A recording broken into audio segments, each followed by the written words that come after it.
నేను ఒక నెగతాళి చేయడం లేదు, కానీ నేను చెప్పేది ఏంటంటే ఎప్పుడు కూడా ప్రభుత్వం అనేది ఒక బాధ్యతగా ఉండాలి. ప్రజల ఆదాయాన్ని పెంచాలి, మీ జీవన ప్రమాణాలు మెరుగుపరచాలి. నేను విశాఖపట్నం భోగాపురం ఎయిర్పోర్ట్ ఇచ్చాను. నేనుంటే 1 సంవత్సరంలో పూర్తయ్యేది. వీళ్ళు వచ్చారు, మొత్తం మార్చారు. ఏమైనా వచ్చిందంటే రాలేదు. మళ్ళీ నేనే వచ్చి దాన్ని పూర్తి చేసే పరిస్థితి ఇప్పుడు వచ్చింది. రాబోయే రోజుల్లో ఈరోజు ఇంకొక విషయం కూడా గుర్తుపెట్టుకోవాలి. ఒకప్పుడు రామ్మోహన్ నాయుడు గారి తండ్రి ఎర్రమనాయుడు గారు కేంద్ర మంత్రిగా ఉండి శ్రీకాకుళానికి ఉద్దానానికి నీళ్లు తీసుకొచ్చారు.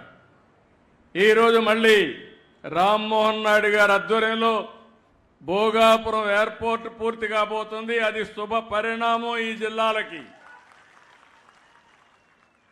ఈరోజు కేంద్రంలో 2 మంత్రులుంటే, ఒక కేబినెట్ మినిస్టర్ ఉంటే, ఆ కేబినెట్ మినిస్టర్ని నేను రామ్మోహన్ నాయుడుకి ఇచ్చానంటే, ఈరోజు నేను ఇచ్చిన తర్వాత నిన్న ఢిల్లీకి పోతే కూడా మీ రామ్మోహన్ నాయుడు అండి బ్రహ్మాండంగా పనిచేస్తున్నాడు, చాలా బాగా పనిచేస్తున్నాడు అభినందించే పరిస్థితికి వచ్చారు. ఒక యువకుడు ఉత్సాహవంతుడు. నేను అందుకే అడిగా, రామ్మోహన్ నువ్వు చదువుకున్నావు, పర్డ్యూ యూనివర్సిటీగా చదివావు, శ్రీకాకుళం అభివృద్ధి కాకపోతే నీ డిగ్రీ వాపసు ఇవ్వాల్సి వస్తుందని ఇప్పుడే చెప్పా. నాకు ఒక నమ్మకం ఉంది, ఆయన కానీ ఈ టీం ఇప్పుడుండే టీం అంతా కూడా ఎమ్మెల్యేలందరూ, శంకర్రావు కూడా మనం చూశారు, మంచి డ్రామా. మా ఎమ్మెల్యేస్ మీటింగ్లో అయితే ఈశ్వరరావు అయితే చాలా బ్యూటిఫుల్గా, ఈశ్వరరావుకి ఇంత టాలెంట్ ఉందని నాకే ఆశ్చర్యం వేసింది. అలాంటి ఇప్పుడు కూడా మీతో మాట్లాడినప్పుడు చూశారు, ఎంత కన్విన్సింగ్గా మనసు కరిగిపోయేట్టుగా చాలా మీ సమస్యలన్నీ పూసకొచ్చినట్టు చెప్పగలిగాడంటే ఒక ప్రజాప్రతినిధికి ఉండవలసిన లక్షణాలు ఇవని చెప్పి కూడా నేను మీకు తెలియజేస్తున్నా. ఇలాంటి టీం ఉన్నప్పుడు ఎందుకు అభివృద్ధి కాలేమని మిమ్మల్ని అడుగుతున్నా. మీలో కూడా ఒక మార్పు రావాలి. నేను ఆడబిడ్డలను అడిగాను, వస్తానని, ఏం చదువుకున్నారన్నా, పోలీస్ చదువుకోవాలా, పోలీస్ కంటే పోలీస్ భార్య బెటరు, ఆవిడ 7వ తరగతి వరకు కన్నా చదువుకోనుంది. అదే మరి ఆడబిడ్డలు అడిగితే కష్టాలు ఉన్నాయి, చదివించాలనే ఆలోచన రాలేదు. మా పిల్లలు కూడా ఈరోజు సముద్రంలోకి పోయి చేపలు పడుతున్నారనే పరిస్థితికి వచ్చారు.